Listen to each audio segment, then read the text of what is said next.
Esta semana, un resumen de lo acontecido en España y el mundo. Bienvenida, Enar. Una bienvenida muy calurosa a esta radio. Pues muchas gracias. Para mí también es un honor, un orgullo estar aquí con vosotros. Creo que hacéis una excelente tarea. Muchas gracias.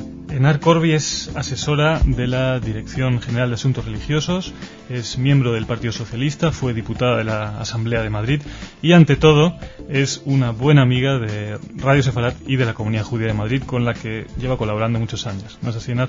Pues es así, y además con mucho orgullo. El tema de la semana es la memoria histórica, la memoria colectiva. Una semana de conmemoraciones, 60 años del final de la Segunda Guerra Mundial, 57 desde que se creó el Estado de Israel, fastos de la victoria en Moscú, que han dado mucho que hablar. El presidente Zapatero estuvo en Mauthausen. Y finalmente también el tema de la memoria representada en un gigantesco memorial en Berlín. Enar, tu compromiso con la memoria histórica toca dos temas: memoria judía y memoria republicana. Eres hija de republicanos exiliados. ¿Cuál es la relación entre estas dos memorias y cómo es la lucha por estas dos memorias que llevas a cabo? Bueno, el tema de la memoria es algo que tiene que estar muy anclado en una experiencia personal.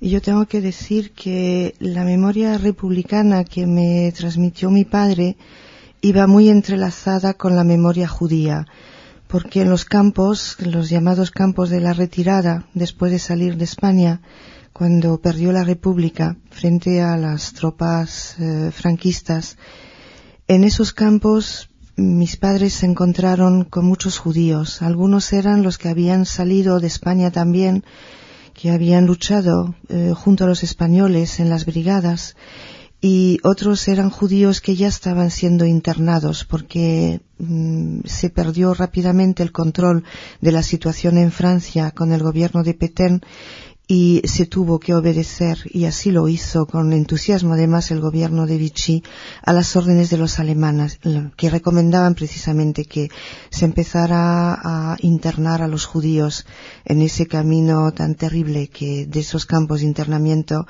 les condujo progresivamente hacia la exterminación en los campos de Auschwitz u otros.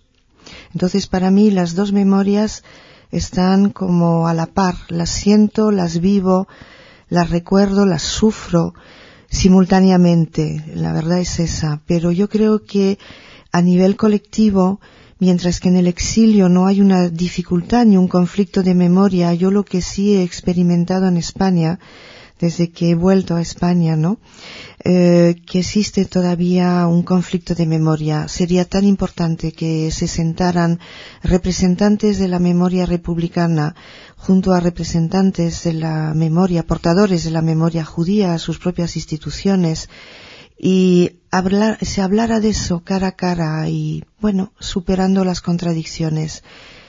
A mí me gustaría mucho que así fuera, pero no sé si es una utopía la que me estoy planteando, la verdad. Es un tema difícil, ¿no? Porque realmente las memorias son memorias identitarias y es muy difícil compartirlas, ¿no es así? Todorov, este autor, el escritor, habla de la memoria literal frente a la memoria ejemplar. Por otro lado, en España, ¿tú crees que existe una sensibilidad a abrir esa memoria, o por lo menos de alguna manera a abrirse a lo que ha sido un sufrimiento compartido por muchos? No, es que creo que España tiene un problema con su propia memoria histórica, y mientras no se vaya despejando el tema de nuestra propia memoria histórica, es difícil que se pueda abrir la mente hacia las otras memorias. Claro, el camino que hay que recorrer, y eso puede tardar mucho, yo creo que es un debate que hay que abrir con serenidad, que no se tiene que politizar. Sobre todo, no se tiene que hacer de esto de la memoria un debate partidista.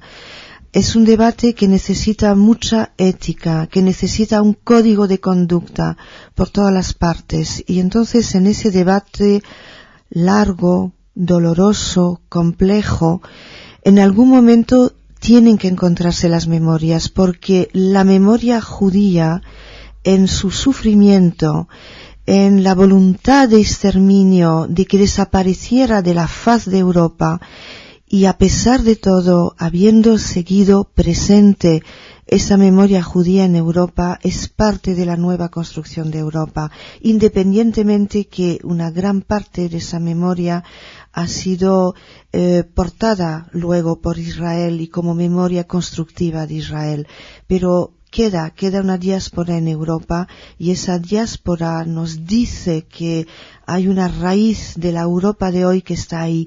De la misma manera estoy absolutamente convencida, y eso poquito a poquito tiene que emerger, que sentir Europa en profundidades de España no es hacer un referéndum sobre Europa, donde la verdad no se profundiza de nada, aunque estoy satisfecha del resultado, pero a mí me parece que es pobre todo, hasta que no se entienda que en esa construcción, en la profundidad de la memoria de Europa, está también el martirio de los republicanos españoles que, huyendo a Francia, formaron parte de toda la deportación de los europeos que luchaban por la libertad y del martirio que sufrieron, distinto evidentemente en su naturaleza al martirio de los judíos, que era de voluntad de exterminio directo, inmediato, sin ninguna compasión, los otros tampoco, pero era un exterminio de otra manera, como no recuerdo quién dijo.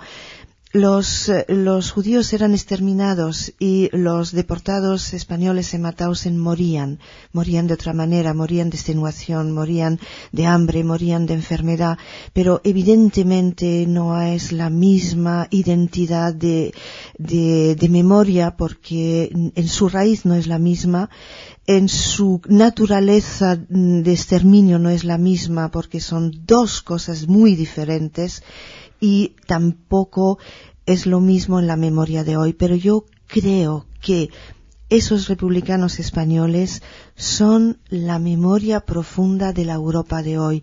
Nosotros volvemos a Europa a través de esa memoria republicana que compartió con los otros países de Europa la lucha por la libertad y por la democracia. Y creo que es eso lo que hay que incorporar.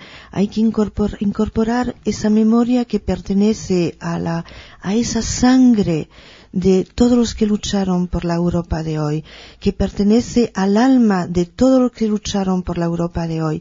Y creo que ahí, si hacemos todo este esfuerzo, toda esta pedagogía, toda esta catarsis, nos encontraremos los que tenemos memoria republicana y los que tenemos memoria judía por ser judío y haber sufrido y ser parte de familiares de todas estas víctimas que se pretendió exterminar. En eso que queda de diáspora en nuestros países y en eso que queda de la memoria republicana en España, ahí hay un pacto de sangre. Lo hicieron en los campos, de forma diferente, porque no era el mismo propósito que tenían los verdugos, pero hubo un pacto de sangre, y yo quisiera que un día volviera a emerger ese pacto de sangre que ha sido constructor de la Europa nueva, además de constructor de un país que felizmente ha podido tener los pueblos judíos diaspóricos que han podido refugiarse en Israel. Enar, tú formas parte de una asociación de descendientes del exilio, y justo antes de entrar en los estudios de la radio me contaste una anécdota muy bonita sobre algo que hacéis todos los años, y me gustaría que lo volvieras a contar para nuestros oyentes. Sí, nosotros la verdad es que estamos acostumbrados a hacer unos actos de memoria como desde nosotros mismos, sin parafernalias, sin fotos, sin nada. Y llevamos tiempo haciendo un acto de memoria el 14 de abril sin espíritu de venganza ni volver atrás, porque la historia camina y no puede volver evidentemente a la República del 31, sería un absurdo pensarlo. Pero en ese deber de memoria que cumplimos cada año, lo que hacemos es, de forma muy cuidadosa y con mucho respeto, limpiar una estela que dice en honor de los judíos polacos de las brigadas internacionales muertos por la libertad en Madrid. Y cada año les rendimos a ellos también un homenaje, porque entendemos que se lo debemos, y nos choca tanto siempre de que esté, pues tan olvidada esa estela, y vienen los nombres. Y yo invitaría a la comunidad judía que también nos acompañara alguna vez en ese homenaje. Leemos poesías, hacemos un minuto de silencio. Y quiero decir que este año nos acompañaba el exministro de Defensa y también luego fue ministro de otras áreas en el gobierno socialista, el primer gobierno socialista, que es García Vargas. Y era un honor en esa pequeña comunidad con maestros ya muy ancianos, maestros represaliados de la República y otra serie de personas, recordar y además simbolizar que esas memorias de los judíos, no porque eran de las brigadas, porque lo eran, pero más allá de lo que eran luchadores de las brigadas, sabemos que en un momento dado estuvimos mano a mano, codo a codo y sobre todo muchas veces en los mismos lugares de desesperación de la humanidad que fueron los campos, sean de exterminio o sean de internamiento y de exterminio de otra manera, por el hambre, por el frío y por la extenuación en el trabajo. Entonces, lo hacemos con mucho sentido cada año. Y creo que igual así se puede empezar a reencontrarse dos memorias, que no mezclen los debates de hoy, los debates políticos todos, cualquiera de ellos, ni los debates de partidos, ni los debates que tienen que ver con la historia de hoy. ¿No está de alguna manera contaminada el concepto memoria con esas controversias que siempre los debates, por mencionar lo más reciente, Mauthausen, los fastos de la memoria victoriosa en Moscú, siempre la memoria parece ser usada, ¿no? Mal usada, abusada de ella. ¿Podemos llegar a algún tipo de consenso sobre la memoria? Bueno, yo lo que creo es que las memorias deben ser portadas por los colectivos. Yo creo en esa memoria, reconozco la memoria institucional, me parece que honra la memoria de los colectivos, pero yo recuerdo siempre lo que dice Klasfeld, que es el que en el fondo luchó tanto para que la memoria de los judíos deportados franceses no se quedara olvidada, cuando solo parece que se honraba la memoria de los resistentes franceses. Con Klasfeld y con su asociación Hijos e Hijas de Deportados Judíos Franceses ayudaron a hacer emerger la memoria judía propia, ayudarla a hacer emerger frente a la otra memoria que era la única honrada y finalmente hoy día la memoria judía, por ejemplo, en Francia, es tan honrada como la memoria de los resistentes franceses. Por eso creo que lo importante es el esfuerzo propio. ¿Algo así algún día? Yo lo que creo es que las instituciones dan señales, como ha sido la presencia de nuestro jefe de gobierno en Mauthausen, que parece algo, que es tan importante porque es la primera vez y parece algo impensable, ¿no? Hace una semana o 2 semanas era impensable. Eso es una señal. Pero quienes tienen que construir esta memoria son los propios colectivos y lo tienen que construir desde la ética, porque nosotros construimos la memoria desde las víctimas. No somos nosotras asociaciones lo importante, somos instrumentos, no son los gobiernos lo importante, lo único importante son aquellas víctimas las que nosotros estamos honrando y haciendo de que no haya olvido de esas víctimas. Y entonces yo lo que deseo, y es un llamamiento que me gustaría hacer si se puede hacer, de que cada colectivo piense que lo más importante es la ética en la construcción de esa memoria.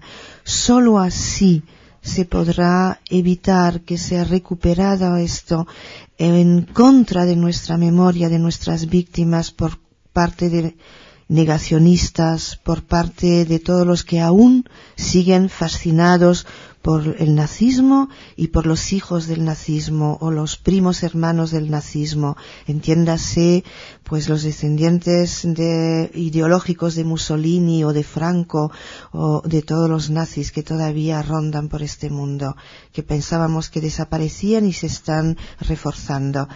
Que los colectivos desde la ética, no de sentido partidista, hagan el esfuerzo de construir esta memoria y hagan el esfuerzo también desde la ética de encontrarse con los otros portadores de memoria en el respeto de todos, porque las víctimas ahí están y nosotros tenemos que respetarles en su integridad, en su identidad, en su especificidad. Y en las luchas nuestras no pueden para nada ser luchas que crucen el campo partidista. Enar, para terminar, te pediría un mensaje a nuestros oyentes de la comunidad judía española.